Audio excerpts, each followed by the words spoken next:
जैसे स्रोतों को खोजकर समझने की कोशिश कर रहे थे। हाँ, लेकिन किसी न किसी कारण से हम सफल नहीं हो पा रहे थे। तुम्हारे इलाके का ये श्राइन पहला था जिस पर हमारी नजर पड़ी, लेकिन इस पर कब्जा करना इतना आसान नहीं था। इसकी रखवाली दो रक्षणियां कर रही थी जो बहुत ही ताकतवर थी। साथ ही एक दूसरा चर्च भी इस मामले में इंटरेस्ट लेने लगा था, जिनसे हमारा कॉन्फ्लिक्ट होने लगा था। उनकी जड़ें तुम्हारे देश में काफी पहले से पड़ी थी और राजनीतिक रूप से उनकी बहुत तगड़ी पहुंच थी। इस कारण इस श्राइन पर उन रक्षणियों को तुम लोगों द्वारा मरवाने के बाद भी कब्जा करना आसान न था। अंबिका और उसकी बहन के बारे में मैडम साधना उर्फ मदर मेलिक का ये कन्फेशन सुन पृथ्वीराज, सुरेश और डॉक्टर अरोड़ा को शॉक सा लगा। इधर मदर मेलिक ने बोलना जारी रखा हुआ था, लेकिन पिछले कुछ साल की राजनीतिक उठापटक से उनकी ताकत कम हुई और हमारे लिए ये गोल्डन मौका साबित हुआ। कई फर्जी एनजीओ और तुम्हारे देश के लालची लोभी व गद्दारों को मोटा पैसा खिलाकर हमने इस देश में गहरी पैठ बना ली और अब आज हम फाइनली इस श्राइन की असली ताकत को यूटिलाइज करने जा रहे हैं। मदर मेलिक ने इशारा किया और प्लेटफॉर्म का दरवाजा एक बार फिर खुला और उससे बल्ले प्लेटफॉर्म पर आया। बल्ले को देखकर पृथ्वीराज का आश्चर्य एक बार फिर बढ़ गया। चेहरे पर मुस्कान के साथ बल्ले ने अपने पीछे किसी को इशारा किया और न्यू लाइट के कुछ सहायक एक क्रॉस को खींचते हुए लाने लगे। उस पे अधनग्न अवस्था में अवंतिका बंधी हुई थी। अपनी बेटी को इस अवस्था में देखकर पृथ्वीराज का खून खौल उठा। उन्होंने अपनी पूरी ताकत लगाकर मेलिक के आदमियों के बंधन से खुद को छुड़ाया और एक आदमी को उठाकर सुरेश और अरोड़ा की तरफ खड़े आदमियों पर फेंक दिया। छूटते ही सुरेश व राजेश अरोड़ा भी अपनी पिस्टल की तरफ लपके और उन पर गोलियों की बारिश कर दी। मर्सिलिया ने आगे बढ़ने की कोशिश की, लेकिन मेलिक ने उसे हाथ के इशारे से रोक दिया। इस बीच सुरेश और डॉक्टर अरोड़ा ने मेलिक के काफी साथियों को घायल कर दिया। पृथ्वीराज तेजी से अवंतिका के प्लेटफॉर्म की ओर लपके, लेकिन तभी उनके शरीर से एक ताकतवर घूंसा टकराया। उनके सामने अवंतिका के तीनों फ्रेंड्स राज, अंकित और अनुज खड़े थे। उनकी आंखें एकदम लाल थी और शरीर कांप रहा था। उनको देखकर पृथ्वीराज एक पल के लिए झिझके और ये उन पर भारी पड़ गया। अनुज और अंकित ने तेजी से उनको अपनी जकड़ में ले लिया। उनका शरीर बुरी तरह से तप रहा था, मानो 105 डिग्री बुखार हो। पृथ्वीराज उनकी जकड़ में छटपटा भी नहीं पा रहे थे। उनकी ये दशा देख सुरेश और डॉक्टर अरोड़ा उनकी मदद करने के लिए आगे बढ़े, लेकिन इससे पहले कोई असाधारण फुर्ती दिखाते हुए उन पर लपका और दोनों के सीने पर एक तेज किक जड़ दी। इस बार असावधान होकर जब वो दोनों गिरे तो मेलिक के बचे हुए सहयोगियों ने वो मौका नहीं छोड़ा। एक बार फिर पृथ्वीराज, सुरेश और डॉक्टर अरोड़ा उनके बंधन में आ चुके थे। इम्प्रेसिव। तुम्हारे शरीर में बहते इस असाधारण राजसी खून के चलते ही तो हमने तुम्हारी बेटी अवंतिका को मुख्य बलि के लिए चुना है, राजा पृथ्वीराज। एक विभत्स कहकहा लगाते हुए मदर मेलिक ने कहा। फिर बल्ले के इशारे पर उसके सहयोगियों ने अवंतिका जिस क्रॉस पर बंधी थी उसे प्लेटफॉर्म के बीचों बीच खड़ा कर दिया।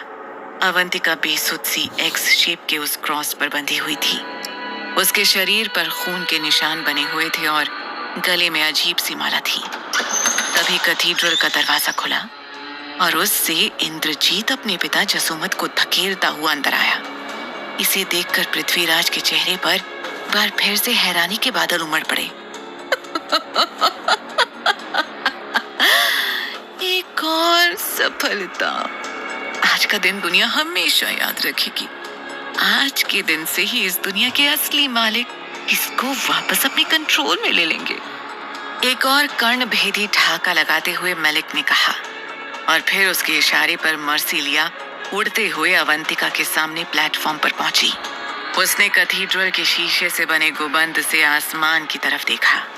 चांद एकदम ऊपर आ चुका था। ग्रहण लगने में अब कुछ ही मिनट की देरी बाकी थी।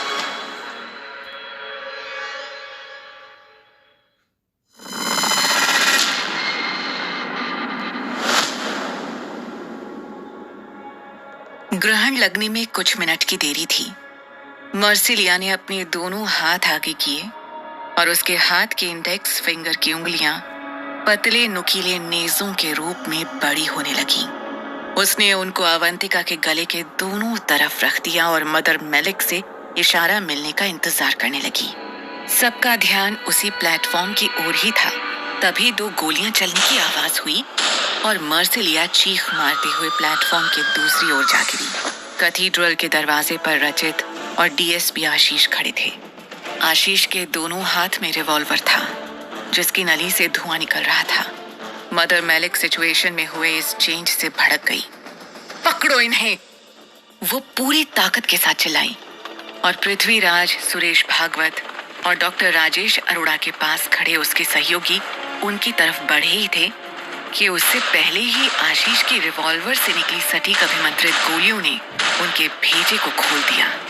इससे पहले कि बाकी के लोग कुछ समझ पाते, आशीष ने बिजली की तेजी से बाकी बची गोलियां भी चला दी और पृथ्वीराज, सुरेश और डॉक्टर अरोड़ा के पास खड़े मेलिक के सहयोगी चीख मारकर जमीन पर जा गिरे। बल्ले ने स्थिति की गंभीरता को समझते हुए राज, अंकित और अनुज को इशारा किया और वो पृथ्वीराज, सुरेश और डॉक्टर अरोड़ा को छोड़कर उन दोनों की तरफ लपके।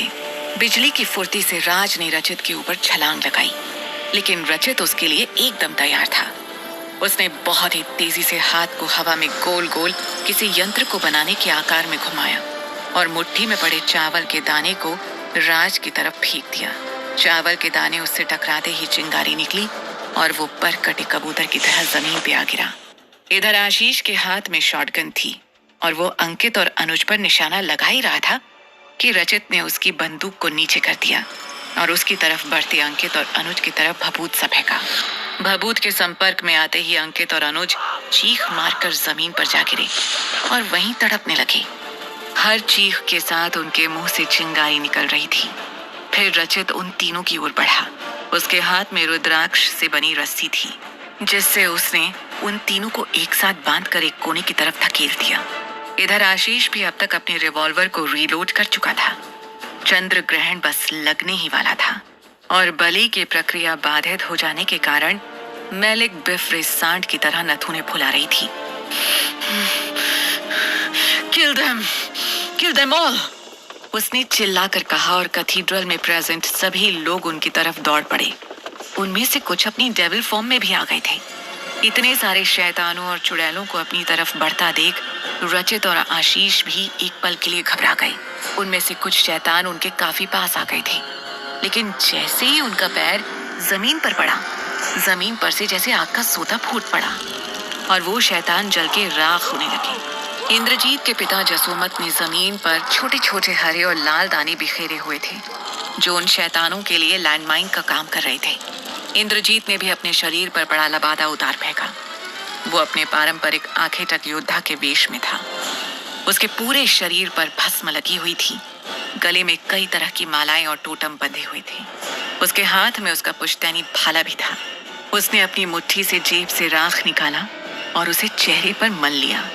जसोमत धीरे धीरे उसकी तरफ बढ़े और अपनी काजल लगी 3 उंगलियों से उसके चेहरे पर खड़ा त्रिपुंड बनाते हुए बोले, मेरे बेटे को इस रूप में देखकर हैरानी हो रही है ना तुम्हें मेलिक? हाँ, तुम्हें क्या लगा था एक आखेटक वंशी इतनी आसानी से तुम सबके बरगलाने में बहक जाएगा, अपनी जिम्मेदारियों से मुंह मोड़ लेगा? ये तो हमारी चाल थी।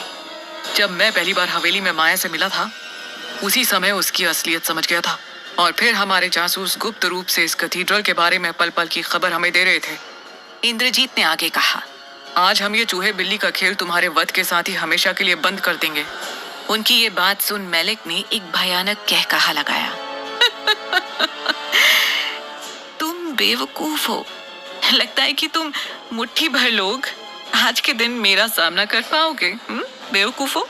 आज यहाँ आकर ना तुमने अपनी जिंदगी की आखिरी गलती की है। इस कैथेड्रल के चारों तरफ न्यू लाइट के अनुयायी इकट्ठा हो चुके हैं और एक इशारे पर तुम्हारी बोटी बोटी नोच लेंगे।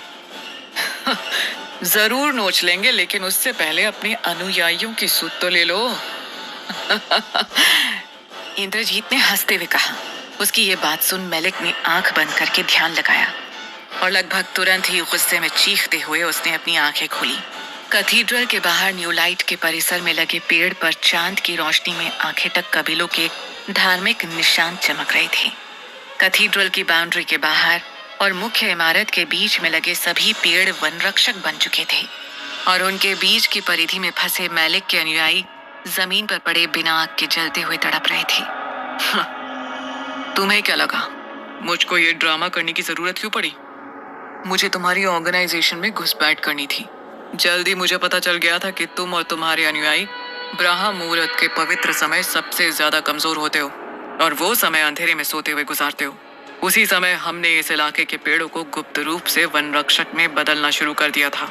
अब इस समय जितने भी लोग कैथेड्रल के अंदर हैं वही बचे हैं और इसके लिए हमारे लोग बहुत हैं। कहते हुए इंद्रजीत ने आवाज लगाई, सोलम चाचा। एक भयानक आवाज के साथ कैथेड्रल का दरवाजा खुला और उसमें से सोलम के नेतृत्व में आंखें तक योद्धा भीतर आकर जसोमत के पीछे रैंक बनाकर खड़े हो गए। सोलम जसोमत के बगल में खड़ा होकर उसे उसका हथियार थमा देता है। चांद की रोशनी में राख से सने उन सब के शरीर चांदी की तरह चमक रहे थे। स्थिति को पूरी तरह से हाथ से निकलता देख बल्ले धीरे धीरे पीछे चलते हुए भाग निकला। हालांकि उसकी तरफ किसी का भी ध्यान नहीं था। मूर्ख मेलिक, ये तुम्हारा पश्चिम नहीं है जहाँ चांद पाप की निशानी माना जाए। ये भारत है और यहाँ पर चांद हमारे चंद्रशेखर का आभूषण होता है। जसोमत ने मेलिक को ललकारते हुए कहा, ये तो अभी पता चल जाएगा कि आज का चांद किसका है। मेलिक की बात खत्म होते होते चांद पर ग्रहण लगना शुरू हो चुका था। एक भयानक डरावनी आवाज के साथ अवंतिका के पास जमीन पर बड़ी मर्सिलिया उठकर खड़ी होने लगी। उसका स्वरूप पूरी तरह पैशाचिक हो चुका था। आंखें ऐसी मानो मवाद भरा हुआ हो। हाथ की उंगलियां धारदार चाबुक की तरह लंबी हो गई थीं और शरीर से कुबड़ी हो चली थी।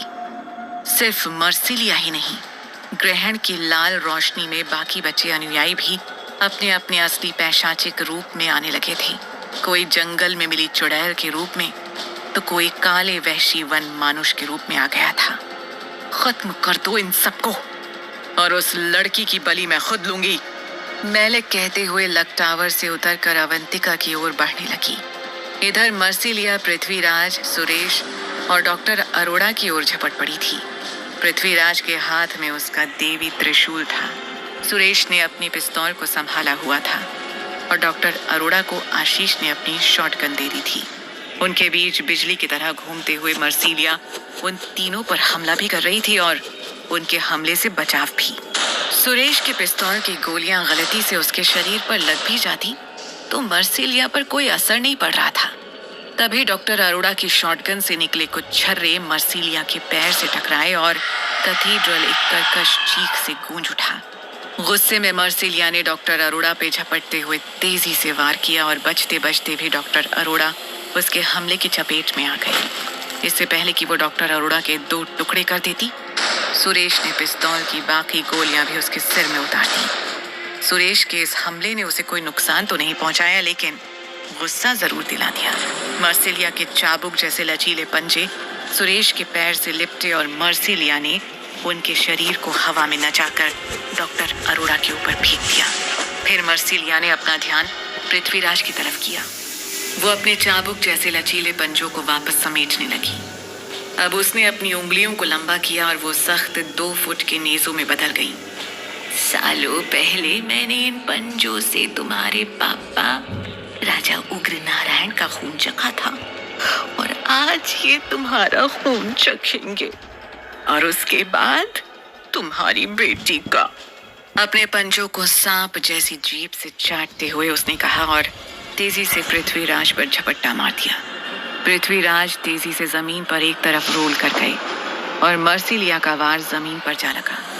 लेटे लेटे ही पृथ्वीराज ने त्रिशूल को घुमाकर एक वार किया और मर्सिलिया के बाएं हाथ के पंजे कटकर गिर गए। दर्द से चिल्लाते हुए मर्सिलिया ने पृथ्वीराज को ठोकर मारी और पृथ्वीराज का शरीर उछलकर एक तरफ जा गिरा। त्रिशूल उनके हाथ से छूटकर दूसरी तरफ जा गिरा था। अब मर्सिलिया एक भयानक अंदाज में उनकी तरफ बढ़ने लगी। इधर रचित ने भी अपनी म्यान से एक भारी खड़क को निकाल लिया था और आगे बढ़ते हुए चुड़ैलों पे टूट पड़ा था। आशीष, तुम दूर से ही मैलिक को अवंतिका तक पहुंचने से रोको, रचित ने आशीष से कहा और आशीष ने अपने रिवॉल्वर से मैलिक पर गोलियां चलानी शुरू कर दी। मैलिक ने उसकी गोलियों को अपने दोनों हाथों से रोकने की कोशिश की, लेकिन वो गोलियां अभिमंत्रित थी। उसके शरीर को तेज झटका लगा और वो पीछे की तरफ जा गिरी। इधर इंद्रजीत राक्षसी वन मानुषों से जा भिड़ा। उधर जसोमत के साथ उसके योद्धा बाकी शैतानों से लोहा ले रहे थे। इस धमा चौकड़ी अवंतिका को भी होश आना शुरू हो गया था। इधर मर्सिलिया पृथ्वीराज के ठीक सामने पहुंच चुकी थी। तुम्हारा खेल खत्म मर्सिलिया ने कहा और अपने हाथ को हवा में उठाया। इससे पहले कि वो पृथ्वीराज का सीना चीर देती, शीतला माता का त्रिशूल पीछे से उसके सीने के आर पार निकल गया। उससे एक भयानक चीख निकली और वो जमीन पर जा गिरी। उसके पीछे भोला राम हाथ में त्रिशूल लिए खड़े थे। तुम यहाँ क्या कर रहे हो भोला? आश्चर्य के साथ पृथ्वीराज ने उससे पूछा। मैं तो यहाँ पर अवनी बिटिया का पीछा करते हुए आया था बड़े भैया, लेकिन यहाँ आकर देखा तो यहाँ तो एकदम से महाभारत छिड़ी हुई है। भोला ने हाथ के सहारे से पृथ्वीराज को उठाते हुए कहा कि तभी मर्सिलिया का एक पंजा भोला के पेट को चीरता हुआ निकल गया। पृथ्वीराज ने तेजी से झपटकर भोला के हाथ से त्रिशूल छीना और उसके एक वार से जमीन पर पड़ी मर्सिलिया का सर धड़ से अलग कर दिया। इधर अपने पेट के जख्मों को हाथ से पकड़े हुए भोला भी जमीन पर बैठ गया। भोला, तुम ठीक तो हो ना? उसके जख्म को देखते हुए पृथ्वीराज ने कहा। मारे घबराहट के उसके हाथ कांप रहे थे। उसको कुछ भी समझ नहीं आ रहा था। इधर आशीष की रिवॉल्वर की गोलियां खत्म हो गईं। वो तेजी से उन्हें रीलोड करने लगा, लेकिन इस बार मैलिक उड़ते हुए अवंतिका से कुछ दूर आकर हवा में मंडराने लगी। बस अब तुम सबका खेल खत्म, कहते हुए उसने एक हाथ को पूरे चंद्र ग्रहण से लाल हुए लाल चांद की तरफ ऊंचा किया और दूसरे हाथ को अवंतिका की तरफ। चांद से खून से लिपटी बिजली से गिर के मैलिक के हाथ में समाई और दूसरे हाथ से निकलकर अवंतिका के शरीर पर लगातार गिरने लगी। अवंतिका की चीखें पूरे कैथेड्रल में गूंजने लगी। उसकी चीखें सुनकर पृथ्वीराज तेजी से उसकी तरफ दौड़े।